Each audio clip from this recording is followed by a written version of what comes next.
Well, I want to welcome family and friends. I want to welcome all of our collaborating partners. I want to welcome our employers that are here today, our community partners, those of you who have come from near and far to celebrate this special occasion with us. We know that you could be any place else on the planet, but you've chosen to take a time out to be here with us on this Friday afternoon to celebrate these men and women for the courageous steps that they're going to take off into a brand new life. For those of you who are here for the first time, and this is your first exposure to Hope for Prisoners, what we are is a reentry mechanism that provides reentry services to men, women, and young adults that are exiting different arenas of our judicial system. So some of the men and women that we work with here are coming home from state or federal prisons, city, county jails, drug rehabs, halfway houses, transitional facilities, and the likes.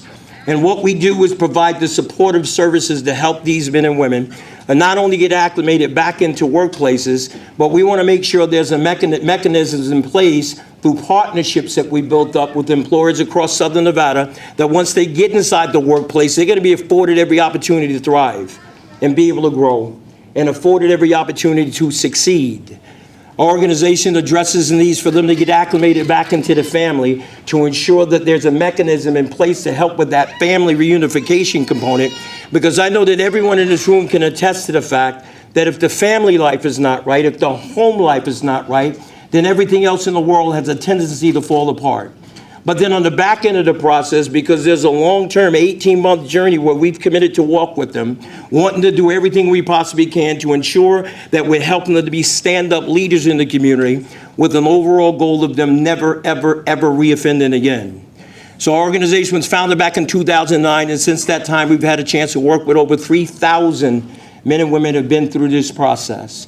Of those 3,000 individuals that we've had the privilege of working with, a huge percentage of them were successful in gaining full-time employment, and there's a recidivism rate that is so ridiculously low that is causing other jurisdictions across this country asking us to replicate the model that we built up right here today.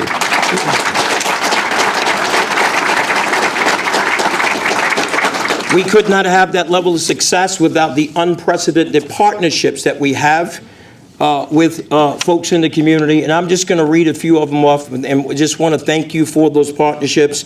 We'll start with our faith-based partnerships, like Victory Missionary Baptist Church, the Crossing Church, Liberty Baptist Church, Word of Life Christian Center, Bethany Baptist Church, Life Springs Christian Church, Southwest Prison Ministries, Message of the Faith Ministries, and my fellow chaplains from Chaplaincy, Nevada. Would you please give them a gigantic hand?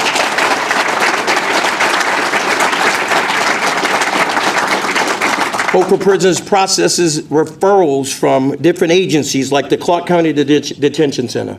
We work very closely with the Clark County District Attorney's Office, both the Criminal Division and the Family Support Division. Working with the Clark County Public Defender's Office, our friends over at the College of Southern Nevada, our friends over at the Department of Employment and Training and Rehabilitation, the 8th Judicial District Court, Las Vegas Municipal Court, and the Las Vegas Metropolitan Police Department. Our friends! We also work very closely with our friends that are here from the Nevada Department of Corrections. And if I can have the staff from NDOC, if you guys will please stand up so we can acknowledge you and just want to support you. Thank you so very, very much for that partnership. Thank you. We also work very closely with the State of Nevada Department of Public Safety, Parole, and Probation. You're going to hear from their chief here momentarily. Also working with the U.S. Federal Probation from the District of Nevada. And then our friends over at Workforce Connection. We could not do what it is we do without you. And I'm going to ask Mr. Jaime Cruz, the Executive Director, and Jeannie Kinnan, if you will please stand up. Would you please give him a big, gigantic round of applause? Yes. And I'm gonna make a statement to you, Jaime, about your program's director, Jeannie Kinnan. She, in my opinion, besides you, is the greatest asset that Workforce Connections ever had. Would you please give Jeannie a big, gigantic hand? Thank you. We are so very honored to have our guest speakers here tonight. Again, I know that they could have been any place else on the planet, but they've chosen to take some time out to come and spend this Friday afternoon with us. We are so honored to have a U.S. Congresswoman Susie Lee in the house. Would you please give her a big, gigantic hand?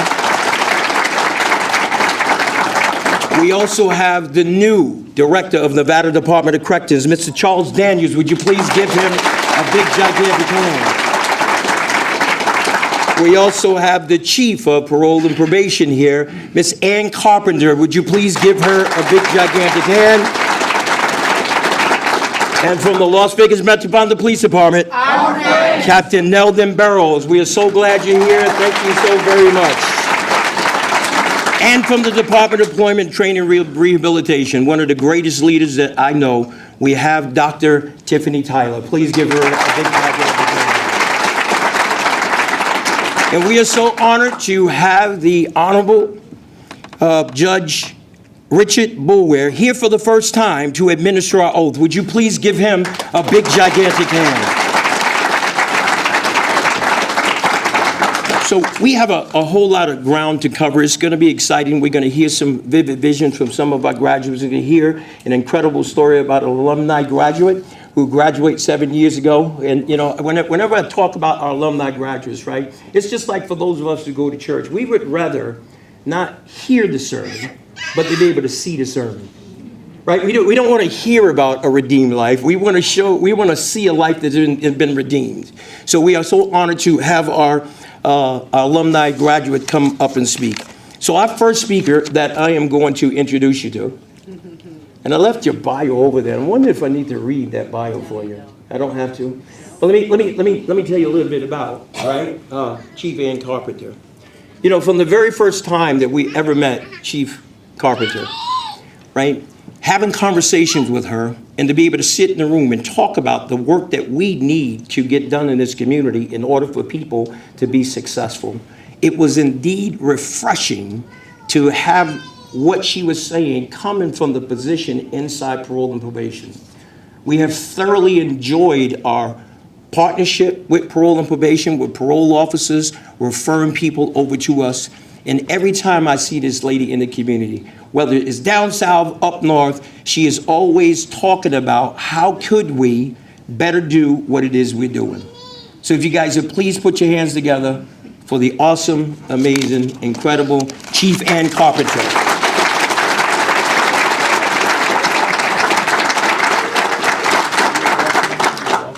Oh, this is so exciting. Good afternoon, everyone. Good afternoon. It is such an honor for me to be here to speak to you today, and I want to thank Hope for Prisoners for having me. My name is Ann Carpenter, like he said. I've been with the Department of Public Safety for almost 25 years, and I am currently the chief with the Division of Parole and Probation. And when John called me a couple weeks ago and says, you're speaking, oh, okay. I started thinking about the topics that I could speak to you about, because let's face it, nobody really remembers what anyone says up here, right? So I thought, let's talk about F words. What? Yeah, you heard me, F words, okay? So, for instance, today's an important day. It's a Friday, and we're here to celebrate you and your accomplishments and to have some fun. So let's talk about that first F word, failure. How many of you in this room have failed? Right? I sure have. But what is failure really? Failure is nothing more than success in progress, a lesson. Failure is always new information, and those who are willing to suffer it repeatedly make it a stepping stone to success. Failure does not occur until you quit trying. And what about fear? Fear of the unknown, fear of speaking in front of all of you, being judged, being vulnerable. It's time to embrace fear. Have fear sit next to you. Have fear along for the ride. I actually put fear right next to me, and I put that seatbelt on just to keep her safe. Because I live fearlessly, which may or may not lead to frustration. But have some faith in the process, folks. Life isn't fair. It never will be. It throws curveballs at us every chance it gets. But it's how we handle that stress that gets us through. So I say look forward, pay it forward. Do not fixate on the past. Focus on the positive and what you can control. Focus on being kind. There is no reason we cannot be kind and self-respecting. And fresh perspectives allows us to not to go back to what is familiar, which can get you in trouble, but to view situations from a different lens. Let me read this quote to you that when I read it, it had a profound effect on me. When she transformed into a butterfly, the caterpillar spoke not of her beauty, but of her weirdness. They wanted her to change back into what she had always been, but she just couldn't because she had wings. You too have transformed into someone else. There's no going back, so don't even try. Finances, budgeting, money worries, all of this can be quite stressful. However, before you turn to something felonious, reach out to your mentors, your friends, your family. You know, the friends that become your family? We all are all here to assist you. We all want you to succeed. I remember when I would worry about money, how I would pay for my rent, how I'd pay for gas. I ate top ramen and cans of tuna, trying to save what measly earnings I had. I'll never forget that. You know, I didn't come from wealth, barely middle class. I didn't have a safety net like most of my friends. I'll never forget the time I asked my uncle if he would help me pay for a college course that I couldn't afford. And you know what his answer was? No, go to the bank. You'll get a better interest rate. But that didn't stop me. It just made my resolve much stronger. Remember, no matter what, you will prevail. Friendships, relationships, mentorships. I cannot stress the importance of having positive and healthy relationships in your life. Any person who is not supportive of your positive life choices and who does not build you up is toxic. I did not get here today without establishing many friendships and many healthy relationships, but I have lost a lot of people along the way.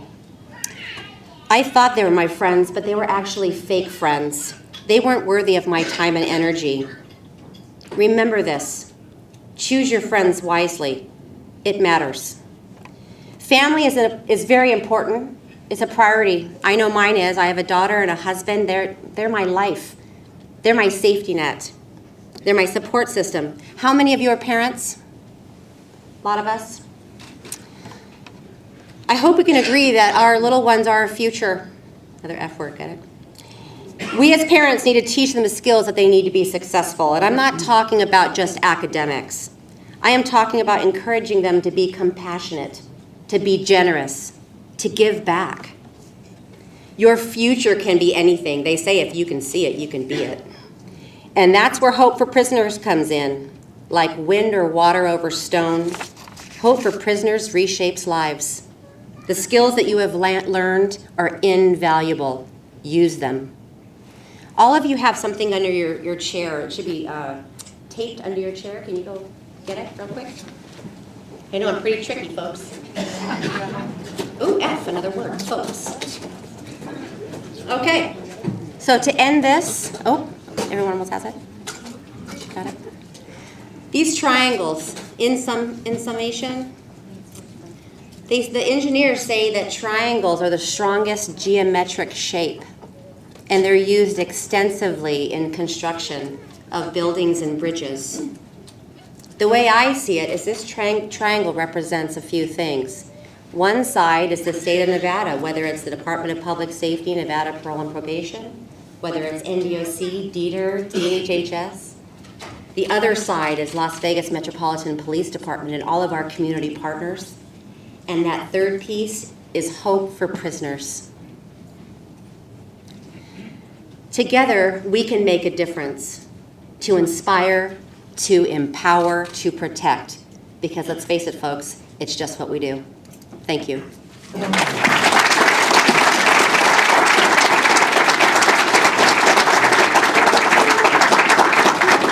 Chief Ann Carpenter, give her another big, gigantic hand. And look at how creative she got, stuck stuff under the seat and all that stuff. Good job. I want to take a moment to recognize some of the community leaders here in the house today, and thank you for joining. I want to start off with first my board of directors, and if I miss anybody, please forgive me. I want to start off first with our district attorney, Mr. Steve Wolfson. Would you please say hello? Give him a hand. Thank you so much. Board of Directors member, Governor Bob List. Would you please give him a hand? Christina Weldevelt from Weldevelt Associates, please give her a hand. Board member, Hope for Prisoners. And the newest member of our board, you give me honor and privilege to introduce to you to Mr. Jeff Cooper. Would you please give him a big, gigantic round of applause? I see some other community leaders here, and I'll try to pick out. City Councilman Cedric Creer, thank you so much for coming out. Give him a big, gigantic hand. Thank you, sir. And also my dear friend April Becker. I see you tipping back there. Would you please, thank you so much for coming out. Thank you so very much for coming out. So my next speaker we want to introduce you to, and I'm going to read a little bit of his bio because he's just very, very accomplished. Remember, he's here, new to Nevada Department of Corrections, new to Nevada. He's new to Hope for Prisoners, and new to here in the headquarters on this day. And I'm talking about Director Charles Daniels. Charles Daniels began as the new director at NDOC on December 10th of 2019. Charles Daniels has been in corrections for over 30 years, working in various leadership roles. After leaving the Air Force in 1988, Daniels joined the Federal Bureau of Prisons as a corrections officer in California and spent the next 28 years working his way up to complex warden at institutions in Texas and in Indiana. In between, he served as associate wardens and wardens at facilities in California, Illinois, Oregon, and moving to Washington, D.C. in 2008 to become the senior deputy assistant to the director of the Federal Bureau of Prison Industries. He's also served as warden for facilities in Colorado. During this time, Daniels led a regional hospice negotiation team and developed emergency response plan for corrections facilities. And he retired from the federal system in 2016. It gives me an honor and a privilege to introduce you to, and I want you to give him a big, gigantic Hope for Prisons in Nevada. Welcome, the director, Mr. Charles Daniels.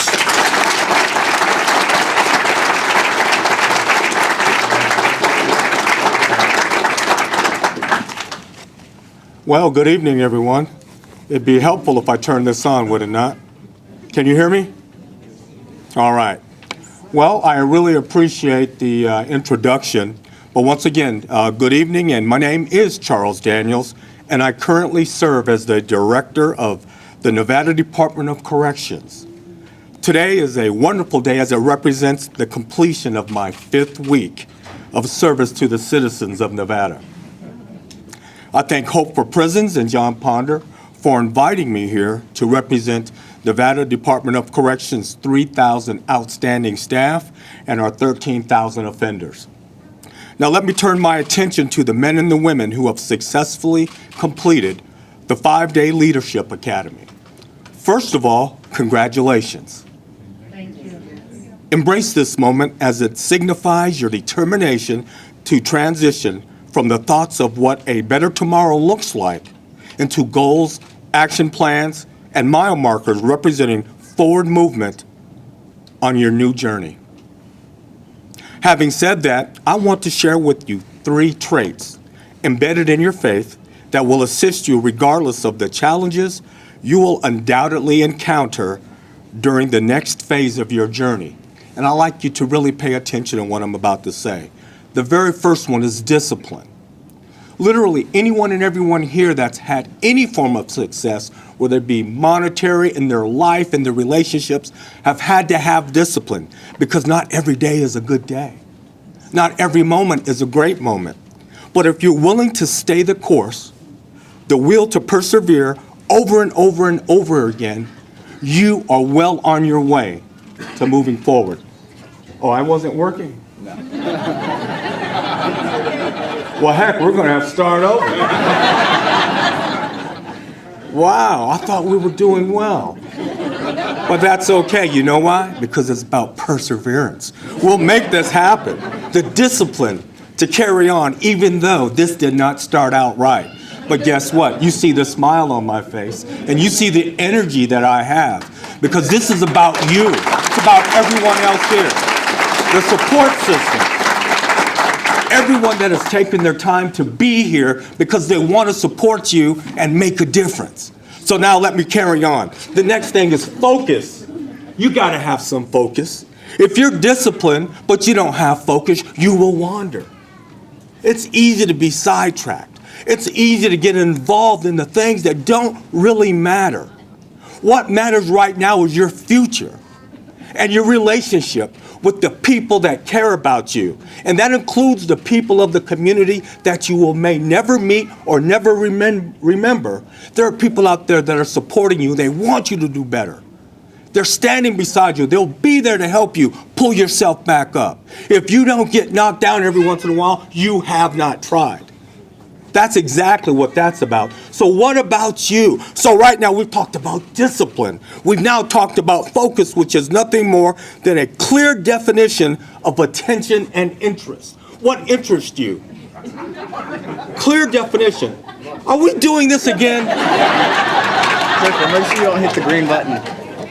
Oh, it's my fault. Can you see it? Oh yeah, it's your fault. Yeah, you hit the green button. The beautiful thing is I've never once met a microphone I didn't want to date. I could be here all day. But this isn't about me. This is about all of you. So in spite of the adversity and the lack of focus and discipline, we're going to carry on to the next thing, which is attitude. That's right. Attitude is about you. It's about all of us here. It's attitude. Think about it. You're here because of a choice. And the reason that you had that choice is because your attitude said, I needed to be here. There needed to be a change. Heck, I could have gone home. Yesterday, I was up north. The week before, actually earlier this week, I was down in San Diego. I had all types of excuses ready-made. I'm tired. I got to get an oil change. I had all kinds of excuses, but you know what? I chose to be here because I am the leader of men and women. My job title is director, but what I do is I lead. That's what I do. That's what each and every one of these people here do. And you will lead. Others will look at you and follow you and say, he did it, she did it, I can do it. You walk that path and you keep fighting. So let me talk about attitude. Good, solid, positive. Repeat after me. Good, solid, positive, can-do attitude and spirit. Can-do attitude and spirit. Oh, that was weak. Can-do attitude and spirit. Can-do attitude and spirit. That's what I'm talking about. That's what I'm talking about. This is no pity party. This is the first day of the rest of your life.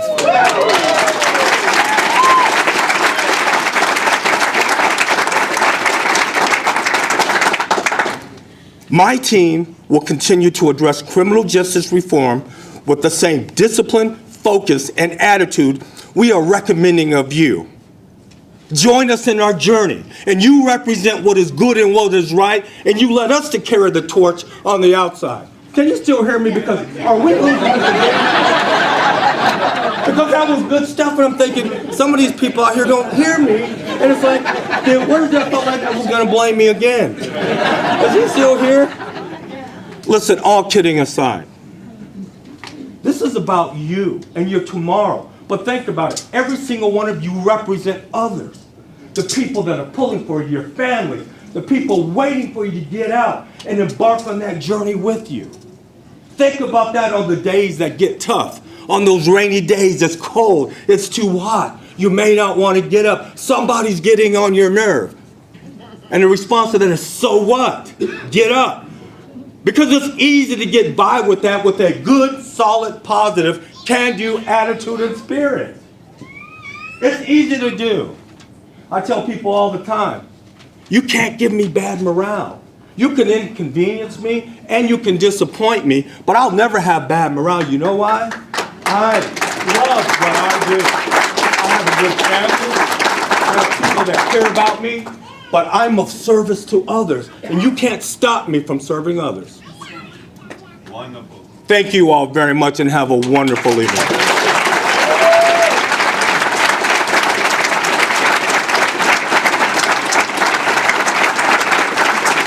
Director Charles, I can't do that. Director Charles Daniels, give him a big gigantic hand, please. That is so amazing. So with our high success rate in getting folks employed, we could not do that without our partnerships that we built up with employers. We do not believe in job placement. We believe in job partnership. We let the employers know that they're not just hiring John and Jane Doe, the formerly incarcerated person. They're hiring an entire army of people that is going to be with them over the next 18 months to ensure that once they get inside that workplace, they're going to be soaring like superstars in the community and inside their workplace. We could not do that with our partners like Station Casinos and Civil Works and Local 872 Labor's Union, CS Now Staffing, and a host more. But we're honored to have 3 brand-new employers that we recently partnered with. They're here today. And I'm going to have them stand up so we can honor them because we want to honor them. But the real reason why I'm making them stand up so that you know who to go make a beeline to at the end of the graduation. You know, partners like Stephanie Savello from United Brothers. Would you please give her a big, gigantic hand? I had her sitting right up front. Also, Jean Carello from Schuler & Sons. And James and Brandon Anderson for Gardening for Less. Would you please stand up? Thank you so very much. Greatly appreciated. Greatly appreciated. So we have this portion of our training which is called the Vivid Vision. And inside that Vivid Vision, we challenge our graduates to take a look at their life 1 year from today. And what we ask them to do is to put that down on a piece of paper. In other words, it's January 17, 2021, and we ask them to walk us through a day in their life, right? Walk us through a day in their life. And when they get to the end of that, we take that copy. It's 3 or 4, 5 paragraphs of some things that are most important to them. And when they get to the end of it, we make a copy of it. We give one to them, and then another copy goes to my case manager, my mentors. And then what our job is to do everything we can to help them to live out their dreams. You see, our organization is bigger than just getting a job.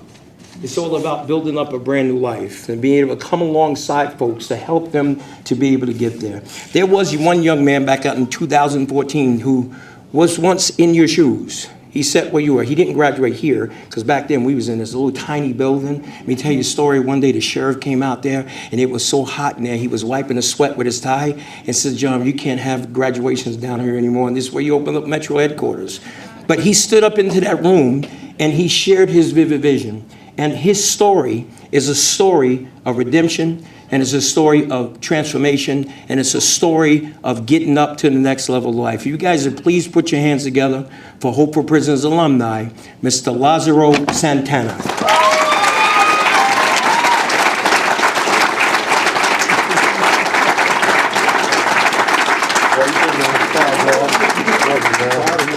Oh, man. Okay. Excuse me, I don't do this on a regular basis, you can tell. We just came from work, so excuse me. Do what? Hello, my name is Lazaro Santana. Congratulations to all you guys, to all you graduates who are here today. It's been almost 6 years since I graduated from the Hope for Prisoners program, and I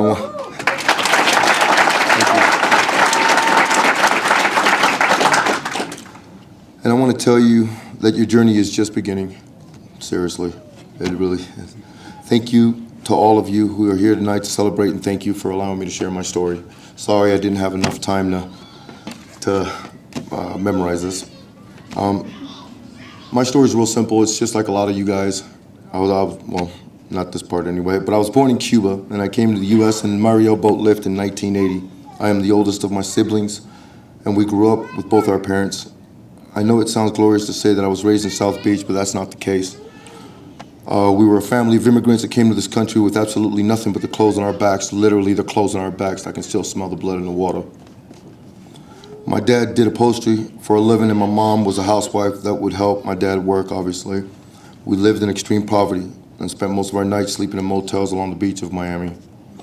All my friends growing up were in my life for about a week, since all of them were tourists anyway, just coming to visit. I joined the Gangster Disciples at the young age of 11. That means that I entered the world of selling drugs at the age of 11.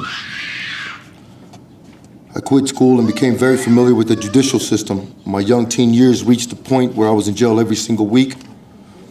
When I was 15, I got a job driving for the neighborhood drug dealer. I didn't have a license, but he liked the way I drive, so he gave me the job. Before long, I was delivering drugs up and down the East Coast, all of this in the name of the GDs, Gangster Disciples. My parents suspected I was selling drugs and would never accept my money. I would try to buy gifts, they never took it. Even when the rest of my family was starving, eating mayonnaise sandwich, drinking sugar water, they still didn't take my money. Still didn't take my money. My family ended up leaving Miami and moved to California because of my father's inability to keep work in Miami. We had family in Cali. A lot of the adults in my family would go from Cali to Vegas to gamble every weekend and stuff like that, as most people do from Cali.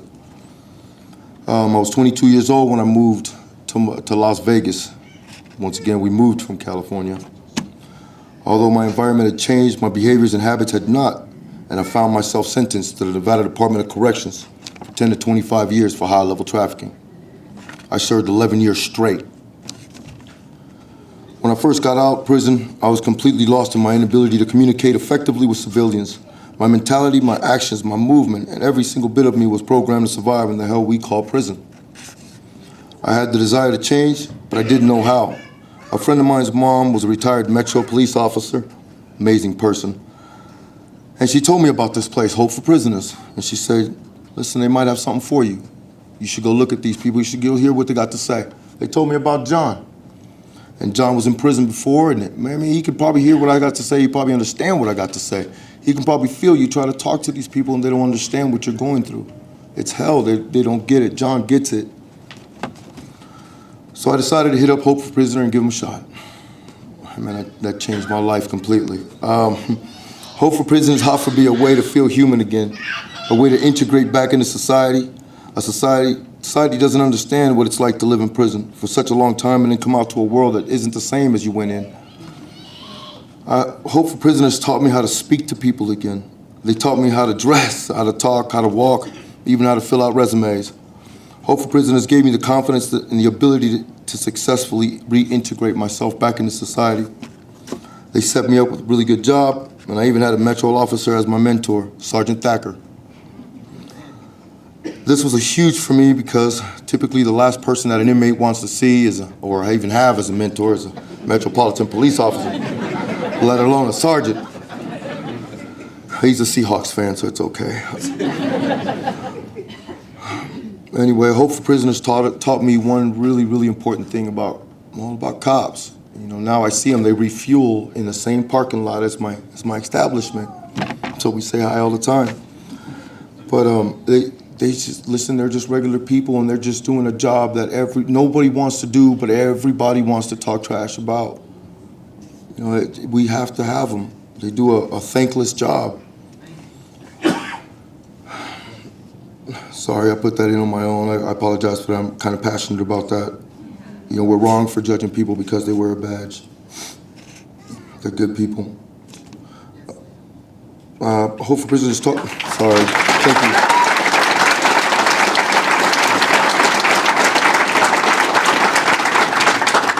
I now have friends that are cops, so it's personal, sorry. Hope for Prisoners taught me how to speak to people again. They taught me how to dress. Sorry about that. I read that again. This is huge for me. But one of the biggest things I've learned about Hope for Prisoners is how to just treat people right. Treat people like you want them to treat you. Everyone deserves a second chance. Sergeant Thacker never judged me. He never looked down on me. He went above and beyond. He always made sure that I had someone to talk to.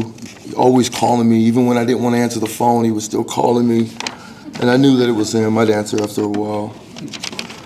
But he was my support system. He was there when my family wasn't there. So I'm grateful. Today I am a free man with no parole, no debt to society. I'm a business owner with an amazing...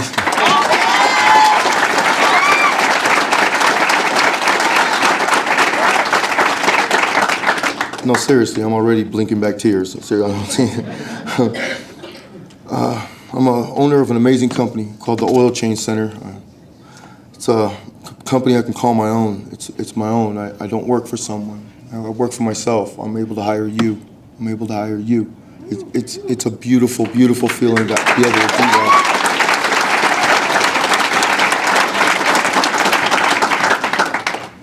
I am about to be married to the most beautiful woman on the world. She couldn't be here today. She's sick. And I'm a proud father of an amazing little boy.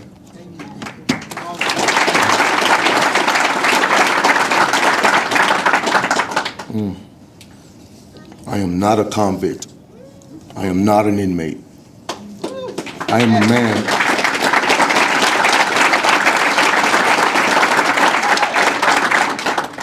I am a man who has realized that his way of thinking and living was wrong. I changed my life, my thoughts, and I am grateful that I was pushed in the right directions by Hope for Prisoners. This program will be a huge part of my story. As a matter of fact, Jon Ponder is the godfather of my son.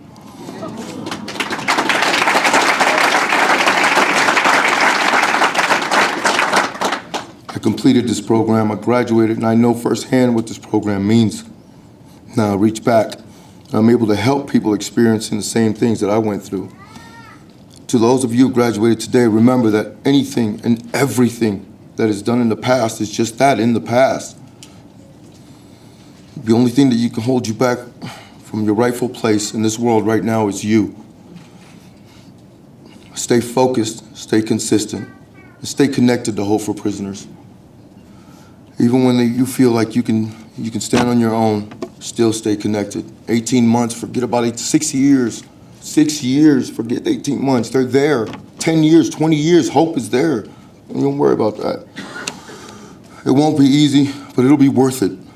Never give up on the biggest project that you will ever have, and that's yourself. And always remember, as John always taught me, eagles don't soar with pigeons. That's all I got.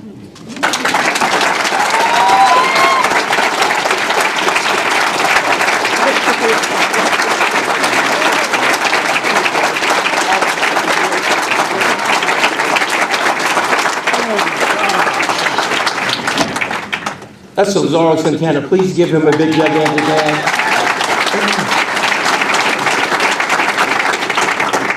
My gosh. Right, I don't want you to miss this, right? He said that, 11 years in the Nevada Department of Corrections, right? Came through, he owns his own business, right? And I'm a plug for him right now, right? It's the Oil Change Center. I visited it, he did it on his own. He's a 100% sole owner of the business. He's a man who was once a ward of the state. He was a burden to taxpayers, and now he's a part of that tax base, owning his own business, right? So the name of this company is called the Oil Change Center. It's right here on Las Vegas Boulevard in Stewart. Right on the corner of Las Vegas Boulevard, Stewart, right behind that 7-Eleven right there. So if you guys need oil changes, please support his business. Please support him. I've connected him with Shondell Newsom. Shondell Newsom's coming alongside of the mentor to pour into him to make sure that he stays engaged and moving forward. Lazaro Santana, please give him a big, gigantic hand. So our next speaker that I want to introduce you to, and I'm running a little bit behind schedule because that right there just kind of rocked me, is U.S. Congresswoman Susie Lee. And I'm going to read your bio. I have to. Yes, I do. Representative Lee was born to a working family of 10 in Canton, Ohio. A product of a public education system, she attended Carnegie Mellon Institute, where she used a combination of scholarships, loans, and part-time jobs to pay for her education. Representative Lee moved to Las Vegas in 1993, where she became an education nonprofit leader. She worked to improve the education system, decrease school dropout rates, and provided after-school programming for Nevada students. Her career taught her how to take on tough problems, roll up her sleeves, and bring people together to find solutions for Nevada's problems. In Congress, She is fighting to improve our education system, honor our promise to our veterans, and tackle rising healthcare costs. Representative Lee believes in working across the aisles to bring people together to solve problems, which is why she joined the bipartisan problem-solving caucus. She now lives in Las Vegas to her husband, Dan, and their 2 children. Would you guys please put your hands together for the awesome, amazing Congresswoman Susan Lee.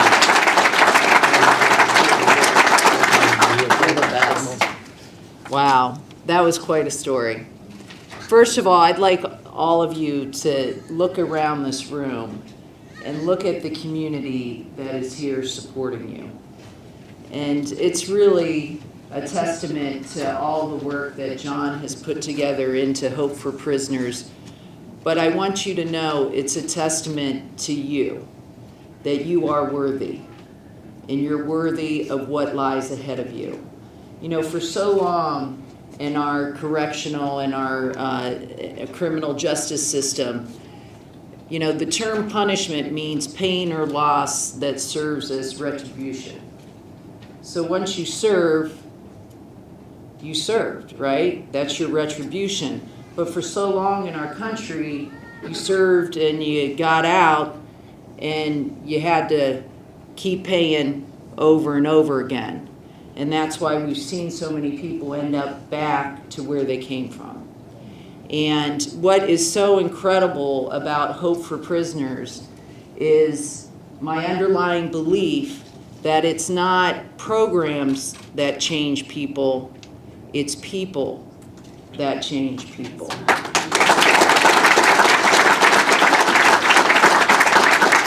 And so the partnership that this organization has, not just with Metro, which thank you, Metro, for this partnership, but with the mentors and more importantly with the employers. It is a partnership of our community because our community believes in your worth. We want to invest in your future and we want to see your success. And whenever I'm going through trying times, I always think of this saying, when you're going through hell, keep going. And as our previous speaker said, is you're going to face some trying times. And there will be times. But I love the vivid vision because there are so many times in my life where I've set a goal out or set an intention. And really, to me, the first part of success is your intention. It is your path and setting your path. And this organization, Hope for Prisoners, hope is really about trust. It's about trust in yourself. It's about trust in your friends, your family. It's about trust in people who are helping you. But most importantly, trust that when you do need help, that you can ask for it. And that's really what this organization's about. I thank you all for taking the step. And I want you to know that we as a community, you can see it here with all the people that are here from so many walks of life. Many of them never knew you, may never know you, but we're here because we want to invest in you and we believe in your worth and we want you to have a peaceful life. That's what we all, security and peace, that's all we want in life and for your family. So I just wanted to say one of the things that I'm most proud of serving in Congress is introducing so many times, like I say, when we say punishment, then we tend to do things that prolong it. And I introduced a piece of legislation that is called the Expanding Educational Opportunities for Justice-Impacted Communities, basically meaning that we want to be able to offer Pell Grants and financial aid to people that have come out of our prison system. Basically saying if we believe that education is important to your future, we must be willing to invest in it as well. So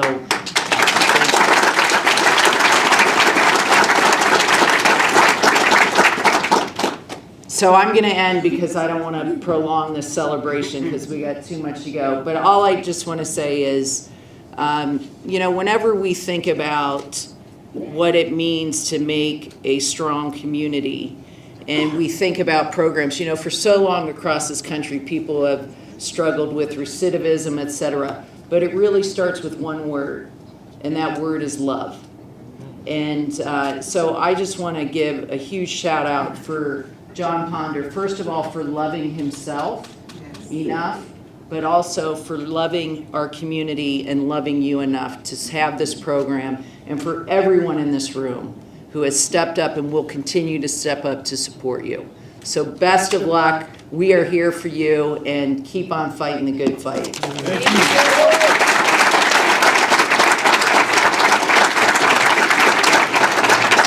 Congresswoman Susie Lee, give her another round of applause, please. Thank you, thank you, thank you. So I think we have time to insert a vivid vision. I wish we had enough time to hear every one of the vivid visions. Remember, the vivid vision is their life 1 year from today, down on a piece of paper. Then we do everything we can to help them live out their dreams. If you please put your hands together for, you guys have no idea who I'm going to call on, do you? Legs shaking, foot shaking. Put your hands together for Yerit Retta. Please give him a hand.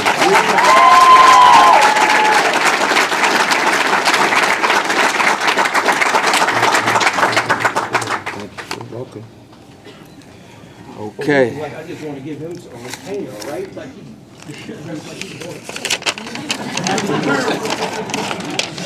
That's not a good joke, John. That's not a good joke. Can y'all hear me? How about now? Okay. Okay, boom. Where are that when you need them? Okay. Hello? Hello? Okay, okay. All right, we good. All right, thank you all for coming here, first and foremost. I'm gonna get started with my vivid vision. My name is Yerit Retta, and today is January 17th, 2021, and this is my vivid vision. The clock turns to 4 a.m. and my alarm rings. I turn to shut it off and turn my lamp on.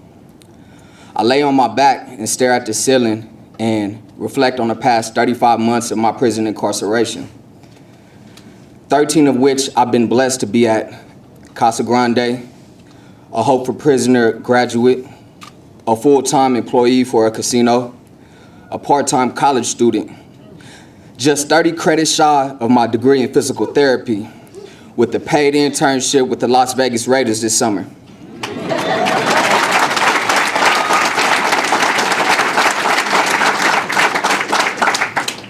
A year ago today, my graduating class was the first of the year, first of the decade, and for the first time in my life, I took the first step in the right direction in a long time.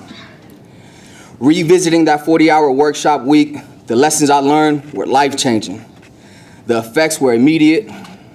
It forced you to remove every mask you ever compounded over each other in order to face the very core of who you are.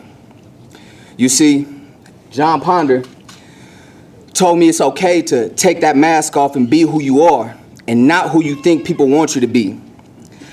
Every day of every week, of every month, and of every year that I continue with this commitment to my new hopeful family, it will keep me connected to this new man for my family. This opportunity allowed me to live by an adopted mantra I was taught. When you make the decision to live by a higher standard, there are other people around you that will benefit from it. Not only has my beautiful 2-year-old daughter, my parents, fiance, sister, and relatives benefit, but also the brothers and sisters that have been a victim to recidivism. Because I've been committed in displaying the actions of an alumni hopeful, inspiring the next great inspirational stories. Now, as I look forward to my release, I look just as forward for my new extended family members of 2021. I thank God for using these amazing people in my life as vessels to talk to me, and even use me for those after me. My name is Yerit Retta, and today is January 17th, 2020, and this is my vivid vision. I'll see you next year.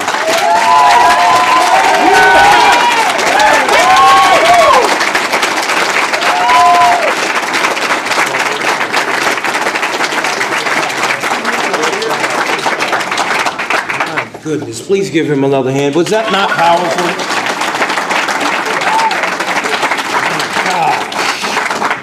You have faith in your future. You find hope in the present. That's very powerful, man. Looking forward to seeing you, continue to walk on that journey. As I make introduction to our next speaker, I want to first publicly thank Sheriff Joe Lombardo for opening up his house to us. Can we give Sheriff Lombardo a big gigantic hand? We have thoroughly enjoyed our relationship with the Las Vegas Metropolitan Police Department. Let's try one more time. The Las Vegas Metropolitan Police Department. And it has been such a win-win on both sides of the equation, right? Because we can get men and women who are coming home from the prison system to get back out in our community to respect and appreciate the rules and regulations outside in the community, right? They're gonna need to. We found that gets enhanced when they're in relationship with those folks who are upholding the law. But if you flip the coin around the other side, this has really helped law enforcement begin to view people who are coming home from the prison system or truly, truly fighting for a second chance from a whole nother set of lenses. It gives me an honor and a privilege to introduce you to, from the Las Vegas Metropolitan Police Department, Captain Nate Barrows. Please give him a big, gigantic hand.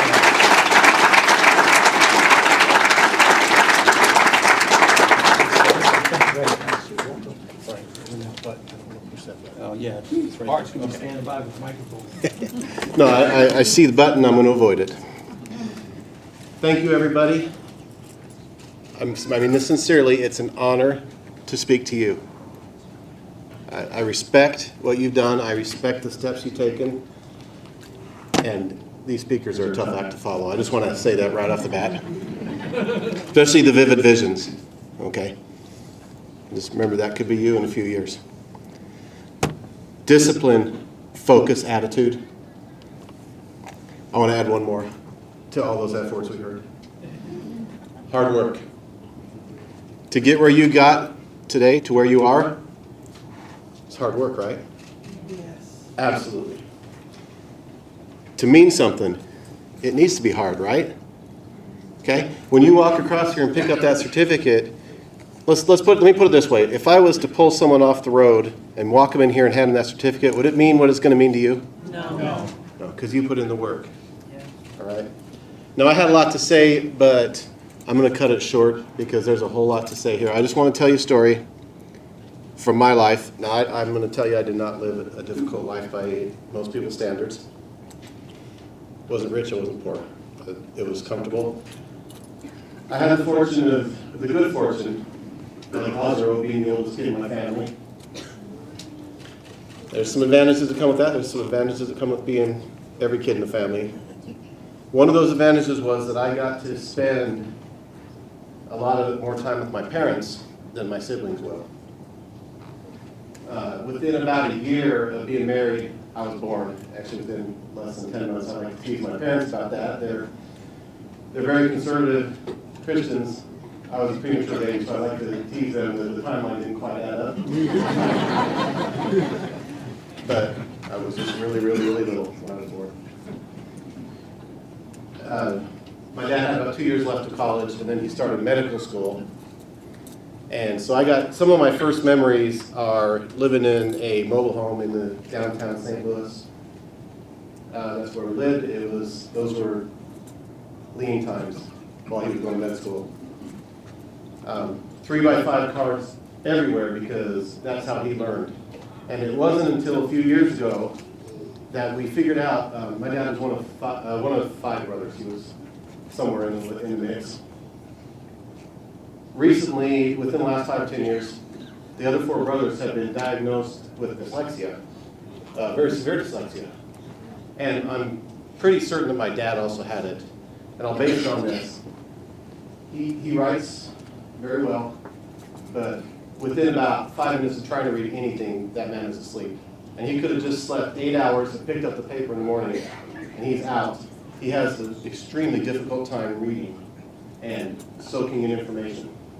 So you can imagine how difficult medical school is for him. He had to keep up with the extremely rigorous course of classes. A lot of the people didn't have that challenge. And he worked extremely hard. So what does that mean to me? Well, he's an example to me. I get inspiration from my father. Now, why am I telling the story? Because what you're doing is also very hard work. You're going to have good days and you're going to have bad days, right? I'm going to guess that some of you have suffered setbacks, but you've kept the course. Have some of you lost friends, or at least have some of you stopped associating with certain people? Yeah? Possibly family members? Who knows? Okay? Is it worth it in the end? Okay. Here's what I want to tell you. What you're doing now, as you repair, as you reestablish, whatever, wherever you are in life, you're going to be an inspiration to your family members because of what you've done. You're going to be an inspiration to friends. Some of you will probably be mentors for Hope for Prisoners.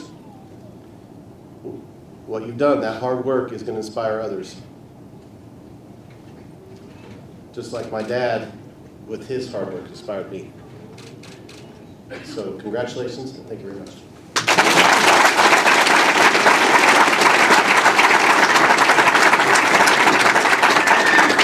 Would you please give the captain another big gigantic hand?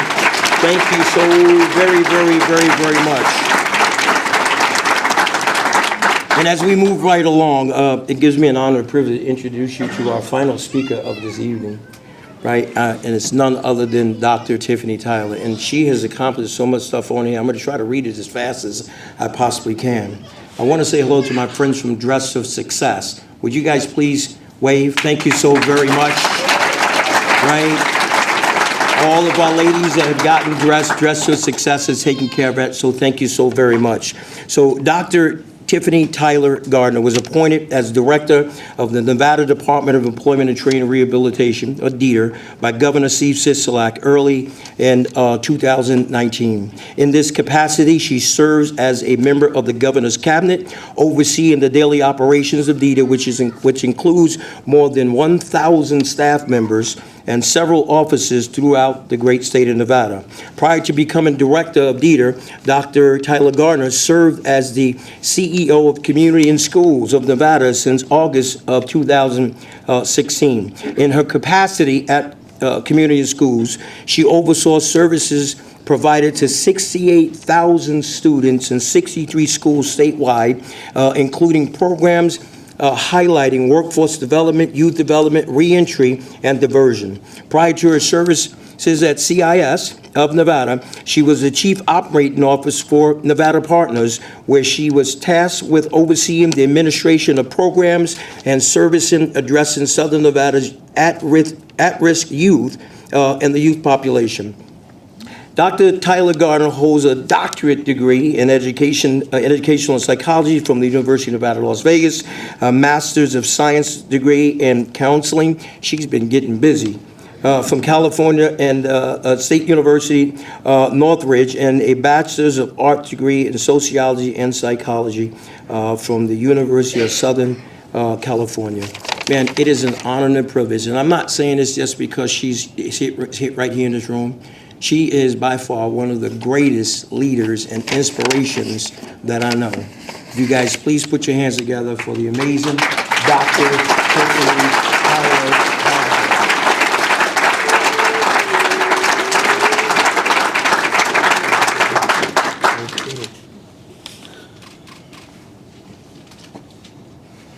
As I consider the magnitude of this moment and what each of you have achieved today, I am reminded of the story of a man named Joseph. Anyone familiar with Joseph's story in the Bible? A man who would find himself in a series of unfortunate incidents, but that would lead to fortune. The good fortune of not only being able to help his family, but to help a whole nation. I am reminded of his story because I consider his journey and in some ways can identify with it. So maybe you found yourself in a family where Your only offense was that you dared dream of leading others, or was perceived as favored, so there was sibling rivalry or tension. Or maybe you actually found yourself sold into captivity, either through misguidings or other things. Or maybe you actually found yourself in prison because someone lied and said that you had done something that you did not do. But here's the power of Joseph's story and the power of this moment for you. When Joseph found himself in prison, because he stood in his gifts and strengths, others saw, and he was promoted. Not only was he released from prison after serving some time, as a matter of fact, because he got clear about who he was, whose he was, and what he can do in that vein, he would go on to lead the economy for one of the largest nations at the time during the middle of a famine.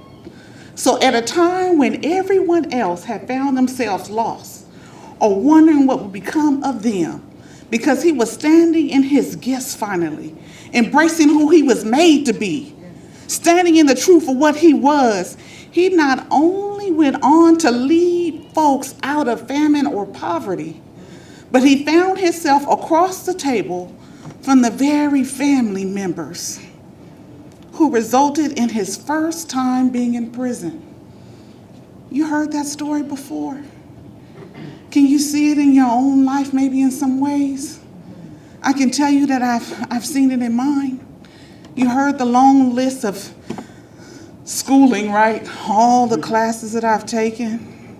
You've heard the opportunities I've had, and even the one that I have in this moment. What you didn't hear him say is former high school dropout.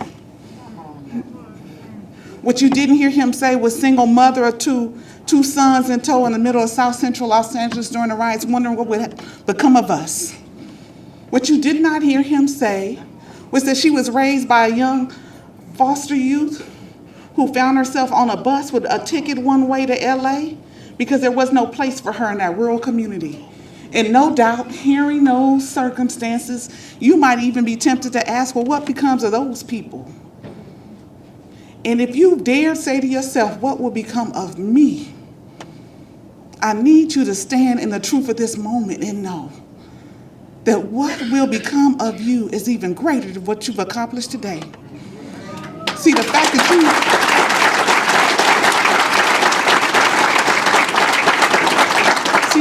you've had the journey that you've had, and that it's not over.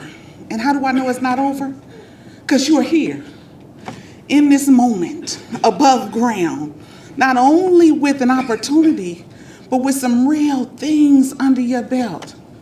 Whether it's the new ways in which you now talk about yourself, not only to you, but now to others in your family, like I'm an achiever, like I made something happen, I completed something good. Do you know the power of that? I didn't initially. So as I wondered, like, what am I going to do with these two children in tow, needing to find work, knowing that it had to be at a certain income? I'm like, oh, can't just be any job. And thought, how could I possibly drop out, go get credentialing anywhere that allow me to take care of me and these kids? Do you know, because I made it through one day, and every day just decided to put one foot in front of the other. I'm in this moment with you. And it's not by chance that we're in this moment together. Because successful people hang together. You are successful. I also want to say to you about the power of this moment is to take a second and reflect on this. That you've made it through 100% of your bad days. Can you say that? 100% of them, not 99 or 72. And some days for me, it feels like 40% or so, like, oh, maybe I've gotten through 40% of things, but literally it's every day. So we're gathered here not only to encourage you, but also in recognition of the great things ahead for all of us because of the decisions that you have made. So as I look across this room and consider all the things that they say either about me or others, and I see each of your faces, I now have some other things that I can weight about our future. Like folks make it, folks commit, folks complete, folks can turn things around. That's what you embody, not only for you or your family, but each of us in this room. So I'm here to say thank you. Thank you for making the bold, hard decision, not only to turn it around for yourself, but because you've had a turnaround, guess what? Our community is having a turnaround. We are literally in the middle of a transformation because of your transformation. So today, if you've heard nothing else, there are a few things that I want you to hear me say and take with you. It is absolutely possible to have the journey that you've had and make it through 100% of your days. That there are literally a sea of people who are ecstatic and excited because of what you have demonstrated. And we don't put our hope in false places. It's well warranted. Anyone that could have your journey and make it to this moment is someone with great promise and a bright future ahead. If you just put one foot in front of the what? Other. So today, commit to that other. As in the other choice or the other opportunities, because they will surely come. And when you find yourself at a crossroad where you're wondering, will I stay a dropout? Will I be able to feed my sons? Can I start my own business, Lazarus? Know that it is possible, just like Joseph or Lazarus, to get to a place through your decisions and your willingness to stay, that others will be delivered because of you. So thank you tonight. And I hope you hear me saying that I'm hopeful, but that most importantly, I'm proud and I'm thankful for each of you. Congratulations.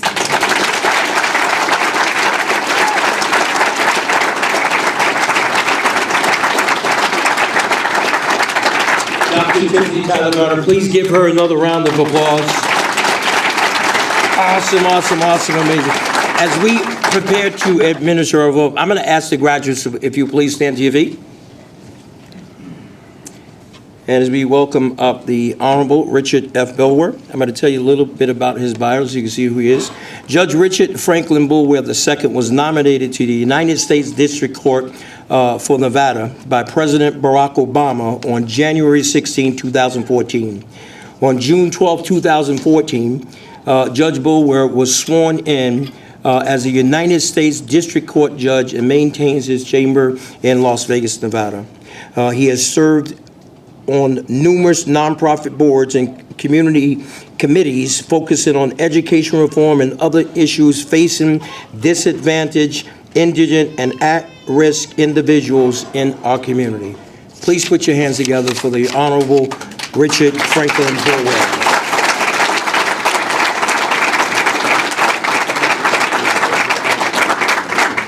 Put this so I don't mess with it. Oh.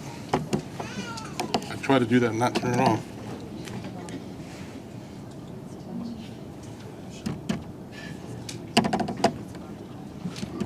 It's still going on.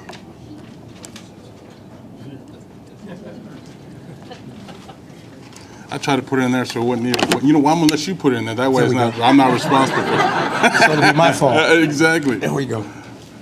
All right. Are you all ready for this moment? Yes. All right. So please raise your right hand and repeat after me. I, and state your name. I, hereby declare an oath. hereby declare an oath. In the presence of family. In the presence of family. My friends. My friends. And all of those present. And all those present. That I will fully embrace this. I'm sorry. That I will fully embrace. That I will fully embrace. This opportunity. This opportunity. For a new life. For a new life. From this day forward. From this day forward. I will strive to. I will strive to. Be a productive, law-abiding member of my community. Be a productive, law-abiding member of my community. Be a person of honor and integrity. Be a person of honor and integrity. Be a person who sets positive examples. Be a person who sets positive examples. for those around me. For those around me. I will strive. I will strive. For all of these things. For all of these things. As I am. As I am. A person of value. A person of value. A person who takes responsibility. A person who takes responsibility. A person with self-respect. A person with self-respect. Who respects others. Who respects others. I will look toward the future. I will look towards the future. Having learned from my past. Having learned from my past. My determined purpose. My determined purpose. From this point forward. From this point forward. Is to make the rest of my life. Is to make the rest of my life. The best of my life. The best of my life. So help me God. So help me God. Congratulations.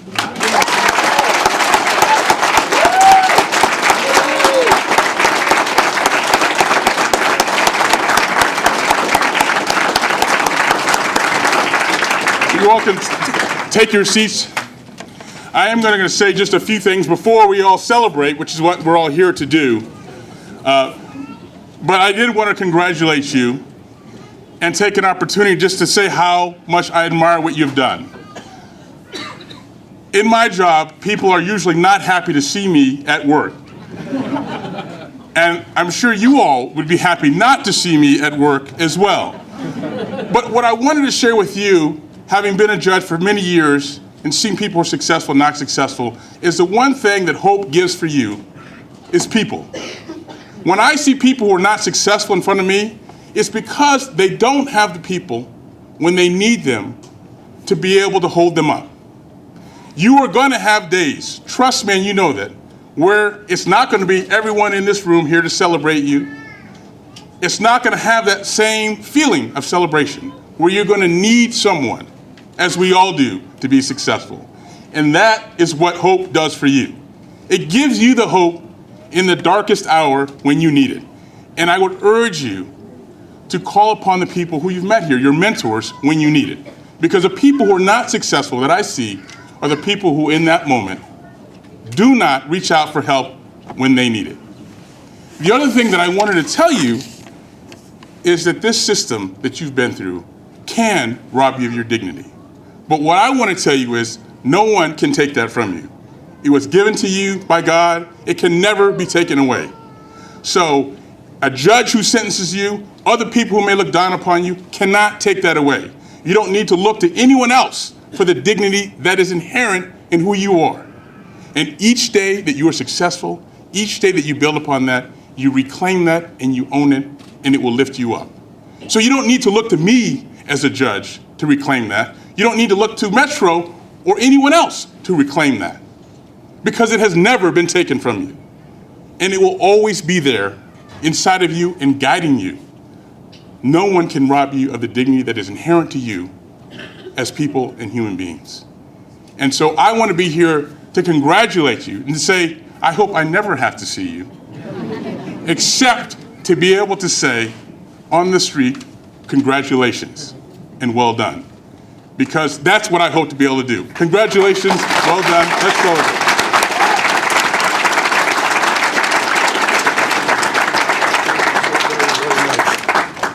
Now, please join us for the issuing of the certificates. I am going to ask our speakers if you guys would please join us up here.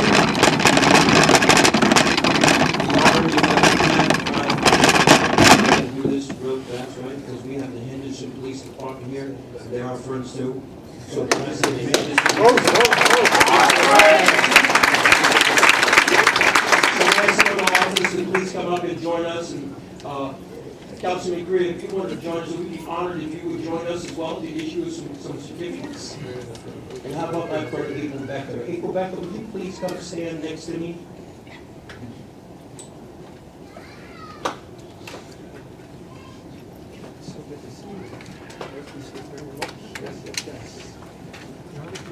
We have certificates from, also issued from Governor Steve Sisolak. We have Senator Catherine Cortez Masto. We also have Senator Jackie Rosen, U.S. Congresswoman Nina Titus, and of course, Congresswoman Susie Lee. We also have certificates from our Attorney General Aaron Ford, Secretary of State Barbara Zagowski, and County Commissioner Chick Sigalboom. So when I call your names, would you please come up and grab your certificates?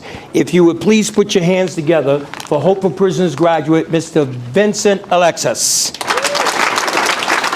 Congratulations, man. I'm very proud of you, man. Thank you. Good job. Please keep it going for Miss Heather Barden. Proud of you, girl. Give me a hug. Very proud of you. Miss Benita Biocham. Give me a hug, girl. So proud of you. Yes. Miss Shalisha Bland. Very proud of you, girl. Yes, we did it. All right. Mr. Michael Fennison. Michael Fennison. Give me some love. Good job. Good job. Miss Amanda Foreman. Very proud of you, girl. Keep up the good work, all right? Looking forward to working with you. Mr. James Folsom. Congratulations, man. All right, all right, all right. Please keep it going for Mr. Eric Herman. Give me some, man. All right, proud of you, man. Keep up the good work. Thank you. Ms. Zamari Howell. All right, good job, man. Very proud of you, man. Mr. Melvin James. Congratulations, man. All right, all right, all right. Please keep it going for Mr. William Johnson. Congratulations, man. Looking forward to working with you. All right, stay close. Mr. Michael Luke. All right, young man, we did it. All right, good job. Mr. James McCartney. Congratulations, man. All right, all right, all right. Please keep it going for the young eagle, Mr. Thomas Moore. Very proud of you, man. Keep up the good work. Mr. Thomas Pasco. All right. Good job, man. Very proud of you, man. Thank you. All right. Keep up the good work. Mr. Jason Prince. You did it. You did it, man. Good job. Mr. Yardi Reda. All right, man. Good job, man. Very proud of you, man. Thank you. All right, all right. Please keep it going for Mr. Jeffrey Robinson. All right, man. Good job. Very proud of you, man. Mr. Byron Rowe. Okay, okay. Okay, all right. I see you. All right, you're welcome, man. You're very welcome. Mr. Jesse Steffens. All right, man. Congratulations, man. All right. Miss Nikita Tate. Congratulations. Thank you so much. Very proud of you. Thank you. Mr. Dylan Watkins. All right, very proud of you, man. Keep up the good work, okay? And last but not least, Miss Heather Walsh. Congratulations. Very proud of you. Very, very proud of you. I need another microphone. Congratulations. Yes, sir? Oh, it is? All right.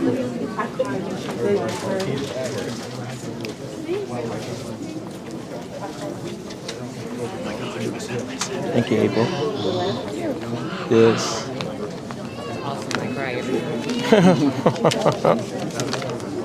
Yeah, well, I need the list of everybody that's here. How's everything going? Going good? All right, all right, all right. I'm going to ask the graduates, please stand to your feet. Ladies and gentlemen, I present to you the Hope for Prisoners, very first class of January 2020. Would you please give them a big, gigantic round of applause?